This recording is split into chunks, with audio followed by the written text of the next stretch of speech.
sürdürülebilir gelişim hedefleri başlıklı konuşmasını gerçekleştirmek üzere PricewaterhouseCoopers Almanya sürdürülebilirlik lideri Sayın Hendrik Fink'i davet etmek istiyorum. May we invite the leader of sustainability of PwC Germany, Mr. Hendrik Fink, to the stage, please.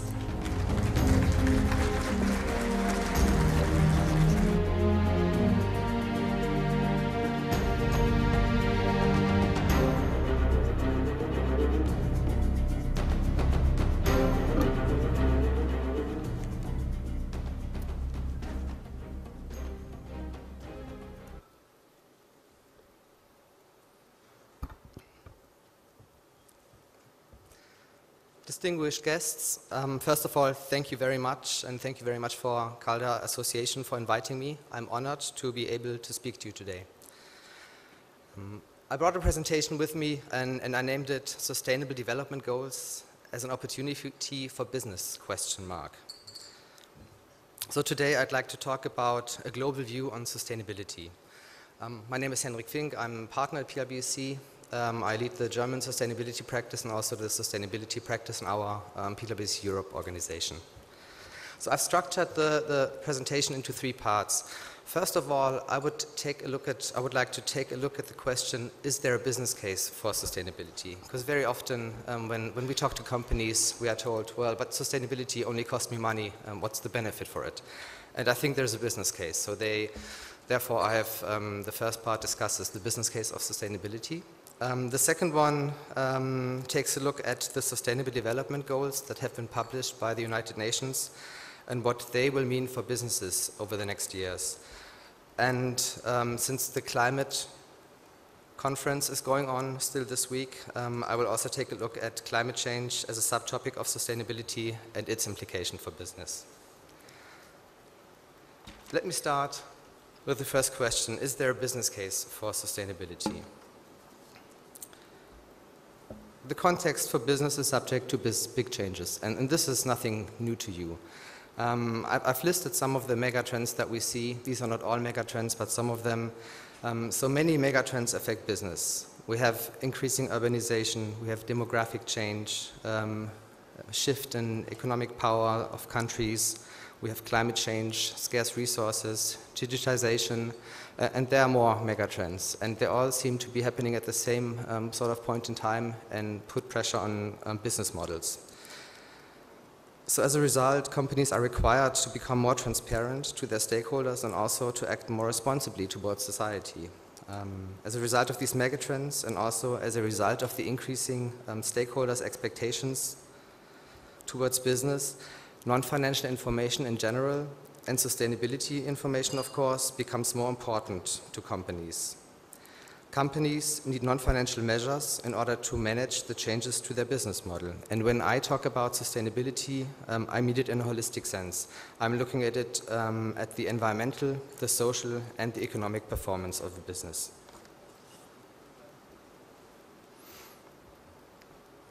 So very often when I talk to companies about sustainability, I'm told, oh no, this will only add costs, this will only cost me money. So there is a perception that sustainability adds cost to a business model, but does not really provide profits or results. However, this is not the case. Nowadays, there is overwhelming evidence that if you manage the right sustainability or non-financial information for your business model, then you have a better performance. And I brought an example here from the Harvard Business School. This was a study, and you see the upper line shows the financial returns of a portfolio that scores very strong on sustainability topics, and the lower line shows the financial return of a portfolio that scores low on sustainability topics. And there are many, many more studies that show the same picture. And it does not matter what you look at, whether you look at the return on capital markets, whether you look at the return on equity if you're not a listed company, whether you look at the cost of capital. So the picture is always the same. Companies that do well on sustainability topics also seem to have a better performance. And there were actually 3 people in Germany who just published an article in the Journal of Sustainable Finance, and they looked at over 2,000 empirical studies on this topic. And to me it was a surprise that we already have more than 2,000 empirical studies on this topic. And the results of those 2,000 studies were very clear. Over 90% show that ESG does not cost performance. ESG means environment, social and governance, and I usually use ESG I use it as the same definition in sustainability. So when you talk to investors or analysts, very often they use the word ESG. I usually use the word sustainability. But the results were very clear. So over 90% showed that ESG does not cost performance, and over 60% of the studies actually showed that it improves a company's performance. And you can also take a look at this from a different perspective. So when you look at the market capitalization of companies, what companies are worth on a stock exchange, you know that the value is a lot higher than what you see in the balance sheet. So the net assets in a balance sheet do not really reflect the value of a company. And Ocean Tomo did a study last year, and it showed that when you look at the market capitalization of all listed companies in the world, less than 20% can be explained by the balance sheet. So more than 80% of a company's values are explained by other, I call them value drivers. And these value drivers are manifolds. So maybe these are value drivers like customer satisfaction. A company does really good on customer satisfaction. Or a value driver may be employee satisfaction. Or a company's ability to be really energy or resource efficient. Or a company's ability or capability to innovate, and last but not least, the brand. So these are many non-financial value drivers, and many of them are related to sustainability topics. And we usually say that a good sustainability report explains these value drivers, and a good integrated report actually also links these value drivers to the financial performance of a company. And we did a study with SAP, the software company that is headquartered in Germany. So SAP has been publishing an integrated report for several years. So in their financial statements, in their annual report, they publish also non-financial indicators like employee retention, employee engagement. They have an index, they call it the Business Health Culture Index. And those non-financial KPIs, they went up and they went down. And so SAP asked the question, can you help us measuring what this means for our operating income? So what's going to happen if employee retention actually increases or decreases? What's the effect on our operating income? And we did a project with them, and we actually measured and valued those non-financial KPIs, and the results were quite interesting. So for example, and SAP has published the results in their annual report. So for example, if employee retention improves by 1% for SAP, that means they have a positive effect on operating income of 45 to 55 million euros. If employee engagement improves by 1%, they have a positive effect of 40 to 50 million euros on their operating income. Or for example, if their business health culture index improves by 1%, the effect on the operating income is 75 to 85 million. So you can also measure it when you look at individual non-financial KPIs. So to me, it's very clear, sustainability has a clear business impact. And with that in mind, I would now like to take a look at the Sustainable Development Goals. The Sustainable Development Goals replace the Millennium Development Goals. So the Millennium Development Goals, they ran from 2000 to 2015, and they have now been replaced by the Sustainable Development Goals. There are 17 goals tackling major world issues, and they have been agreed by 193 UN member states to be achieved by 2030. And those 17 goals are underpinned by 169 targets. So there was a long debate, and many countries said, okay, if we agree on these goals, we have to be able to measure our progress towards the goals. So for each of the goals, there are now individual KPIs that sit underneath those goals, and countries will actually report their progress on those indicators over the next years. And hopefully the goal is that in 2030 all the goals will be reached. So the Millennium Development Goals, the predecessors, they focused more on developing countries, and they had topics like the eradication of extreme poverty or hunger, or the reduction of child mortality. The Sustainability Development Goals now, they are much broader. They apply to all countries, so developing and industrialized countries, and they set priorities for governments for good growth. Good growth that delivers social and environmental value, as well as optimal economic benefits. They also use the phrase, leave no one behind. So the framework includes goals such as industry, innovation and infrastructure, responsible consumption and production, and climate action, as well as refreshed goals targeting poverty and hunger, health and well-being. And all countries actually have some way to go to achieve them all. The goals were the result of a 3-year-long multi-stakeholder negotiation involving players from all sectors, and businesses have actually played an important role in these conversations. And now it's very clear there are 2 institutions that will achieve these goals. It will be government together with businesses. And we now already see that governments are starting to use the Sustainable Development Goals as their roadmap for shaping and implementing national policy and regulation all over the world. So actively aligning business strategies with the SDGs will enable companies to maintain or strengthen their license to operate. We believe they also have a distinct competitive advantage over those companies that neither understand their contribution nor revise their strategies accordingly. And what's also very interesting, I mean, these goals will require changes to business models, but there are also huge opportunities. There are different estimations about the investments that will be needed to achieve those goals. Some of the estimations that I've seen estimate that on a yearly basis from now until 2030, every year between 5 to 7 trillion US dollars will be needed globally for achieving these goals. More conservative estimations talk about 3 to 4 trillion US dollars on a yearly basis. I mean, no matter which number you take, these are very, very high numbers, and I think it's very important for businesses to understand where these investments will occur and what that means for their businesses. So when the Sustainable Development Goals came out, we performed a global survey, and on the next slides I will share some of the results of the survey. So we asked the question, what's the awareness around sustainability goals for businesses and for citizens? And it was very surprising that the business respondents got very high. So actually 92% said, yes, we know the Sustainable Development Goals, we are aware of them. Whereas on the citizen side, only 31% said that they knew the Sustainable Development Goals. Maybe the number is too high, maybe it was the way that we structured the survey, because we used the UN Global Compact, the Global Reporting Initiative in our own network to reach out to companies and citizens, so maybe we reached already those companies who were interested in sustainability topics. I was surprised by the high number. We also asked the question, well, who is responsible for achieving the goals? And the answer was governments. So only 10% said that businesses should be responsible for achieving the goals. So over 90% thought this should be the prime responsibility of governments. However, businesses will need to play an important part in achieving the goals.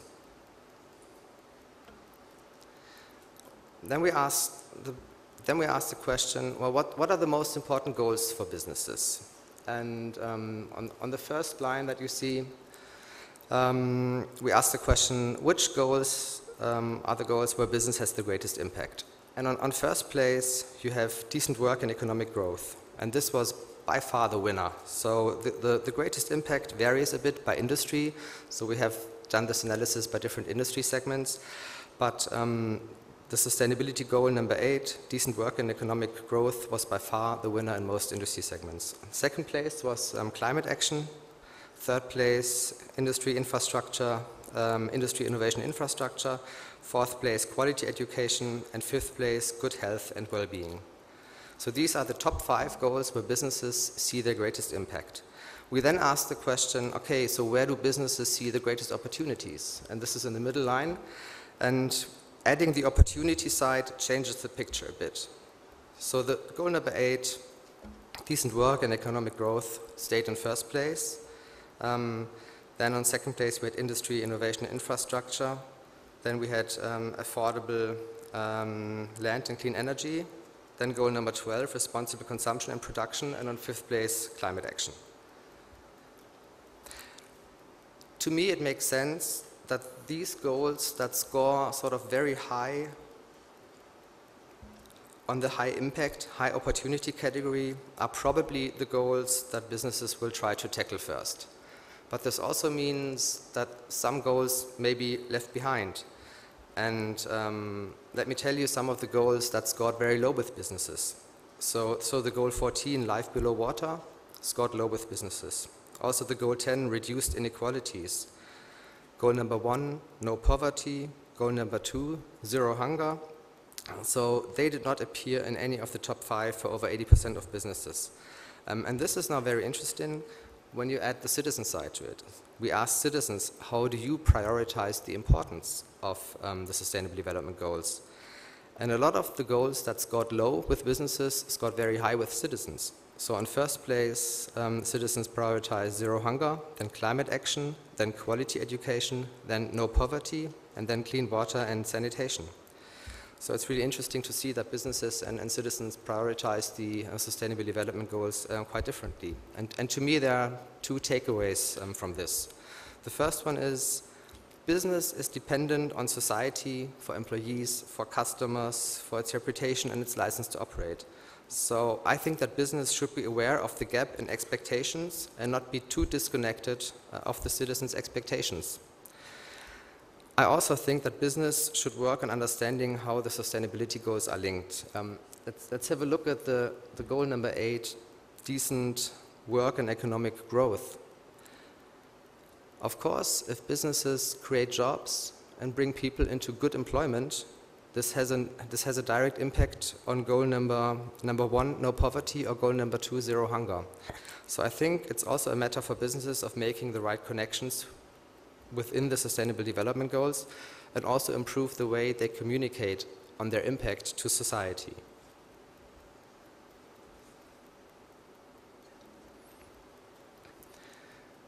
We also took a look at the risk side. So every year, the World Economic Forum publishes the Global Risk Report. And the World Economic Forum asks business leaders for their views on the greatest risks to their business, both from the perspective of the impact they would have on their business and the likelihood that they happen.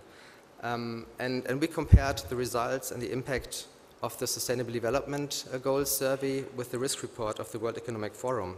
And there is alignment on goals like employment, energy, and climate change. So both score high with businesses and also on the risk report of the World Economic Forum. But there are also differences. On the World Economic Forum, water and biodiversity scores very high, and on our survey, they scored very low with companies. So if businesses decide to put several sustainable development goals sort of on the back burner, they are going to need to select carefully to avoid leaving risks unaddressed. And we understand that it's sometimes difficult for CEOs to making those long-term plans. Most companies work on a 3-year planning horizon, and this is not a good start for a 15-year long project, especially with sort of shorter getting terms of CEOs. But the good news is that engagement is high among business. So despite that only 10% of business responders ranked business with a prime responsibility, so responsibility is seen with government, 71% of businesses said that they are already planning how they will respond to the Sustainable Development Goals. And we asked the businesses, well, how are you going to do this? Where do you start? And maybe difficult to read in the back, so I'll read it out from the left to the right for you. Roughly 10% said, we don't plan to do anything about the Sustainable Development Goals. Then roughly 30% said, well, we're going to do something on the Sustainable Development Goals, but we don't yet how to do it. 34% said that they will assess some of the Sustainable Development Goals that are relevant to their business. And 11% said that they would assess all relevant goals to their business. And 1% said, well, we don't care whether it's relevant or not, we will look at them all. And 10% said they don't know yet. So it looks, there is a risk that companies may cherry pick a bit the Sustainable Development Goals they will address.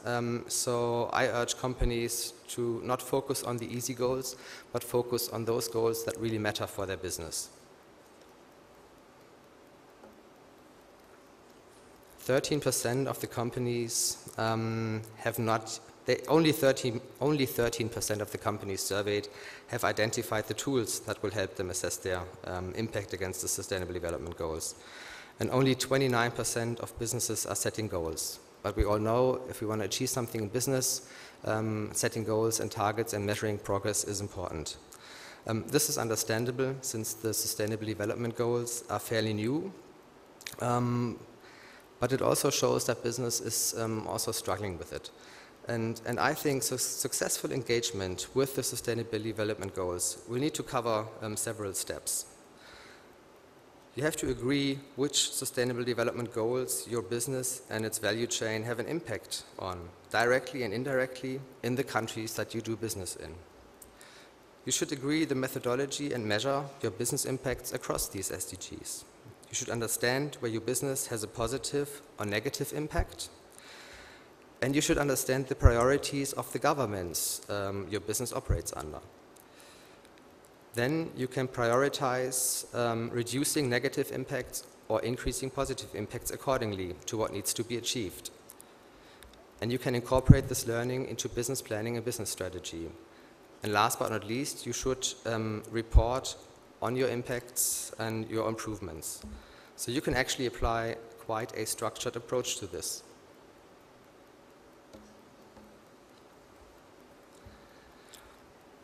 When we did the survey, 22% of the companies said, well, at this point in time, we are not doing anything. So 22% said that they are waiting for government regulation, or they just don't see it as their responsibility. And when we asked the question, well, what's going to happen in 5 years? Only 4% of the companies said that they would not be doing anything. So it looks as if business will engage with the Sustainable Development Goals over the next years. As far as citizens are concerned, waiting is not an option. 90% of the citizens believe it is important that businesses sign up to the Sustainable Development Goals, and citizens expect business to apply SDG thinking to their core business activities and to their strategies. And it is evident too that some citizens have higher expectations than others, so this will translate into greater and more vocal demand for engagement and action in some countries more than others. We also asked the question, well, are you more likely to buy goods or services from a company that actually is responsible? And this is a dangerous question because everybody, of course, is going to say yes. And that was also the result of the survey. So 78% of the citizens said that they were more likely to buy goods and services of companies that had signed up to the SDGs. But to me, the surprising...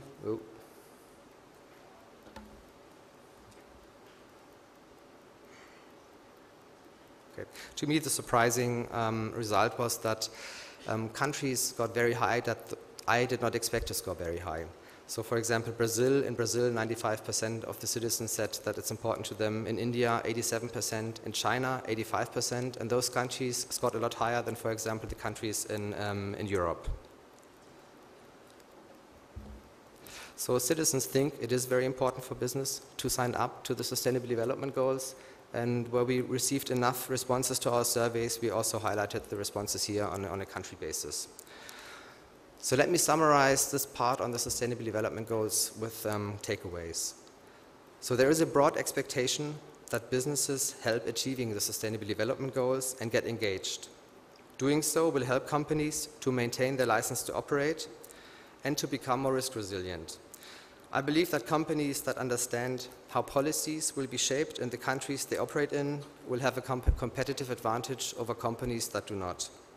And last but not least, there are huge opportunities resulting from the big investments that will be made over the next decade. It is important for business to understand where these investments will flow and what that means for their business model.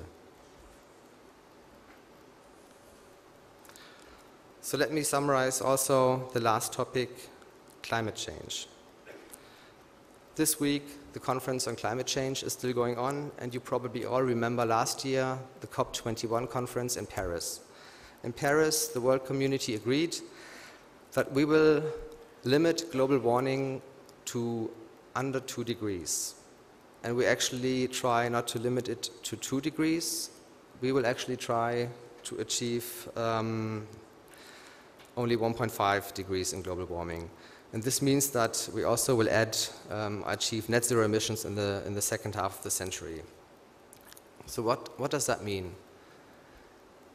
If the world wants to achieve global warming of below 2%, we need to decarbonize every year from now until the end of the century by 6.5%. This is the lower line. So that's needed to achieve a 2-degree scenario. Prior to the conference last year in Paris, the G20 nations publicly announced their national targets for carbon savings. And when adding all those nationally announced targets prior to the conference last year, you will arrive at 3% decarbonization rate, which is not good enough. This means that the companies who published all these targets last year will have to go back and work on improving their national targets. Right? So the 3 degrees that we can read from the G20 targets right now, they will result in a 3-degree scenario, right? Which still leaves a lot of climate risks unaddressed. And when you look at the past 15 years, the decarbonization rate was 1.3% every year. So this is the dotted line on top. So if we do business as usual, as we have been doing in the past 15 years, we'll be way off. This is more like a 5 or 6 degree scenario. So that's definitely not good enough. Interestingly, last year we achieved 2.8% reduction in decarbonization. And it was interesting to see that 3 of the world's 6 largest economies were at the top of the abatement list. So the US saved 6% last year, China saved 6.4%, the UK 4.7%. So this is good, but at the same time, while the world managed to save 2.8% of carbon last year, the global growth was also 3%, so the effect was that, in effect, the emissions stayed flat, right? So the savings on carbon we had by the reduction last year were eaten up by the world economic growth of 3%, so the global emissions stayed flat. So Mike Carney, the governor of the Bank of England, he said that climate change is one of the most material threats to financial stability. And now the G20, there's a task force on climate-related financial disclosures. They're now working on guidance for companies on how to report on climate risks and their climate strategies. What does that mean for business? There are sort of six key messages for business from the climate change debate. The first one is that there is a high probability that climate risks will actually hit the financial performance of companies over the next years. We already see that this is happening, and this will be increasing over the next years. We also see that companies, including financial institutions, are increasingly required to understand, manage, and report on climate risks.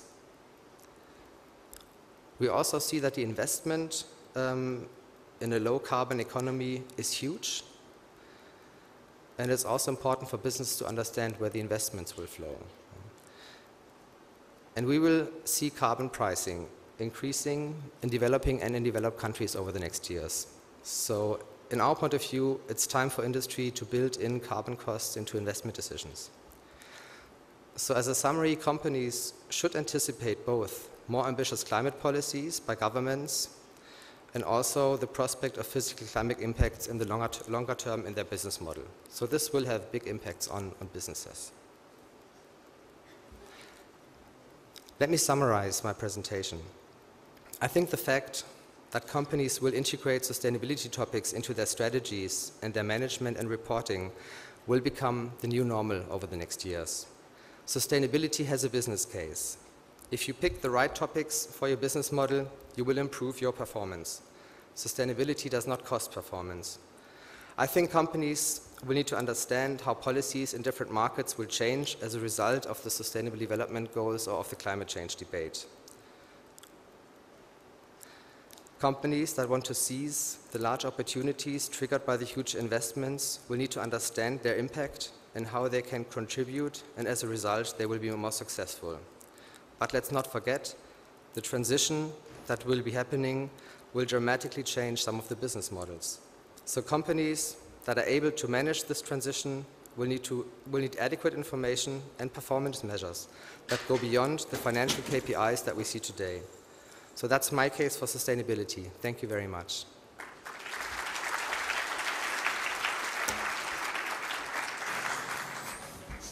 Mr. Fink, thank you very much for the presentation and thank you for being with us. Thanks a lot. Evet, değerli konuşmacımız Bay Fink'e çok teşekkür ediyoruz sürdürülebilirlik konusundaki sunumu için. Evet, değerli misafirlerimiz, yeni normal konusuna yoğunlaşacağımız dolu dolu 2 gün sizleri bekliyor. Bu 2 gün içerisinde kongrede birçok konu başlığı altında gerçekleşecek oturumlara katılacaksınız. Kongre aplikasyonumuzdan tüm oturumlara ait programları takip edebilirsiniz. Bu arada önemli bir duyuru, sizlere KalDer tarafından bir mail gönderilecek. 3A oturumunda yer alacak girdiği sağlayabilmek için bir içerik oluşturmak istiyoruz ve konuşmacılarımızın bu girdiği sizinle paylaşabilmesi için anketlerin doldurulması bizim için önem taşıyor. Saat 16'ya kadar anketleri doldurabilirseniz çok çok seviniriz. Evet, programımızın sarkması nedeniyle hemen paralel oturumlara geçmek durumundayız, bunu belirtelim. Öğle yemeğimiz ise saat 13-14.30 arası Hilton Oteli ana binasının içinde alt katta bulunan yemek alanında gerçekleşecek. Yemek alanına ulaştırmak için yönlendirmeleri takip etmenizi ve görevli arkadaşlarımızdan yardım almanızı rica ediyoruz. Ayrıca öğle yemeği sonrasında kurumsal mükemmellik ve yönetim sistemleri sergisini de ziyaret etmenizi önemli tavsiye ederiz efendim. Evet, verimli, bol paylaşımlı güzel bir kongre günü diliyoruz. Hoşça kalın efendim şimdilik. Kolay gelsin.